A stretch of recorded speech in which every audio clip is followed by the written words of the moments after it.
Ashwin sweets and ஸ்நாக்ஸின் விழாக்கால கொண்டாட்டம். இந்த தீபாவளியை அஸ்வின்ஸின் இனிப்பு மற்றும் கார வகைகளை வாங்கி மகிழ்ச்சியுடன் கொண்டாடுங்கள். தொடர்ந்து விசிகா எம்பி திரு ரவிக்குமார் அவர்கள் நம்மோடு இணைகிறார். சார், விஜய் அவர்கள் இந்த துயரம் தொடர்பாக தன்னுடைய வீடியோ விளக்கத்தை கொடுத்திருக்காரு, எப்படி பார்க்குறீங்க? அந்த விளக்கத்தை நானும் கேட்டேன். ரொம்ப உருக்கமாக பேசியிருக்கிறார். திரைத்துறையில் இருப்பவர்களுக்கு தன்னுடைய குரல்ல என்ன மாதிரியான உணர்ச்சிகளை கொண்டு வர வேண்டும் என்ற பயிற்சி நிறைய இருக்கும்.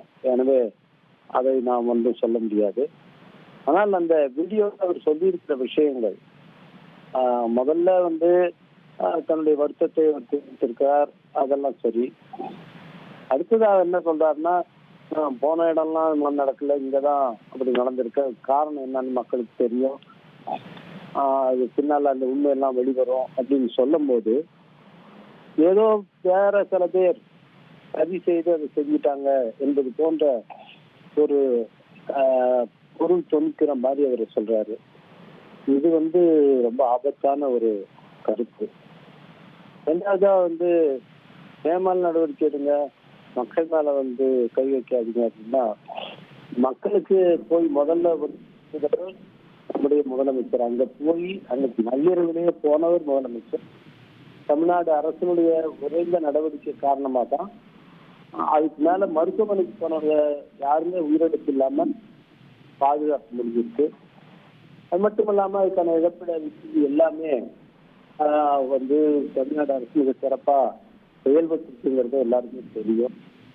இதுல தமிழ்நாடு அரசின் மீதும் முதலமைச்சர் மீதும் குற்றம் சாட்டுவதும், அங்க ஏதோ சரி செய்து இப்படி அவர் நடந்து விட்டது என்பது போன்ற ஒரு தோற்றத்தை ஏற்படுத்துவதும் ரொம்ப ஆபத்தான ஒரு அரசியல்.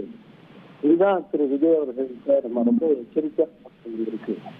ரொம்ப அவர் அப்பாவி போல தன்னுடைய குரலை வைத்துக் கொண்டு பேசினாலும் அவர் முன்வைக்கிற கருத்துக்கு ரொம்ப ஆபத்தானது எனக்கு இருக்கிறது. இருக்கக்கூடிய துயரம் நடிப்புன்னு சொல்ல வரீங்களா? நடிப்பு என்று சொல்ல வரவில்லை. இப்ப துயரத்தை தொனியில அவங்களுக்கு பேசுற பயிற்சி இருக்குங்கிறதா நான் சொல்ல வரேன். அதுல அவர் உண்மையிலே துயரம் இருந்ததுன்னா அதுக்கு நான் பொறுப்பேற்கிறேன்னு சொல்லியிருக்கணும். இந்த மரணங்களுக்கு நாங்க இந்த ஆர்கனைசேஷன் இதுக்கு நாங்க தார்மீக பொறுப்பேற்றுக் கொள்கிறோம், இதுல இதுக்கு என்ன வேணாலும் நீதிமன்றத்துல நாங்கள் அதுக்கான இதை எதிர்கொள்கிறோம் அப்படின்னு சொல்லியிருக்கோம். அவர் உடனே அங்கிருந்து போயிட்டு இத்தனை நாள் கழிச்சு இன்னைக்கு ரெண்டு பக்கமும் நீதிமன்றத்துல போய் சிபிஐ சொல்றது, இன்னொரு பக்கம் அவருடைய கட்சிக்காரர்கள் வன்முறையை தூண்டும் விதமாக பதிவுகளை போடுவது, ஒரு பக்கம் அவர்கள் செய்கிறது, அவருடைய ஆதரவாளர்கள் அவதூறு பிரச்சாரத்தை சமூக வலைத்தளங்கள் மூலமாக செய்வது, அதை அவர் அனுமதிப்பது, இப்படி செய்து கொண்டு இன்னைக்கு இதெல்லாம் எதுவுமே தெரியாத மாதிரி எதுவுமே நடக்காது போல ஒரு தோற்றத்தை அவருடைய அந்த வீடியோல கொடுக்கிறார். அது ஏற்கத்தக்கதல்ல.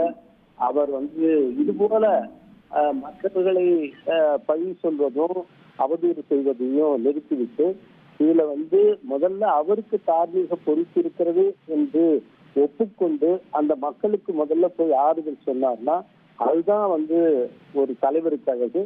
அதை அவர் செய்ய வேண்டும் என்று நான் கேட்டுக்கொள்கிறேன்.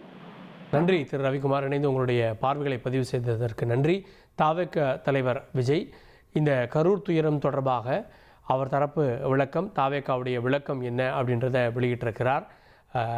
3 நாட்களாக எதிர்பார்க்கப்பட்ட, கேட்கப்பட்ட, விஜய் மீது வைக்கப்பட்ட விமர்சனங்களுக்கான பதிலாகவும் அது அமைந்திருக்கிறது. அதனை முக்கிய செய்தியாக பார்த்தோம். அஸ்வின் ஸ்வீட்ஸ் அண்ட் ஸ்நாக்ஸின் விழாக்கால கொண்டாட்டம். இந்த தீபாவளியை அஸ்வின்ஸின் இனிப்பு மற்றும் கார வகைகளை வாங்கி மகிழ்ச்சியுடன் கொண்டாடுங்கள்.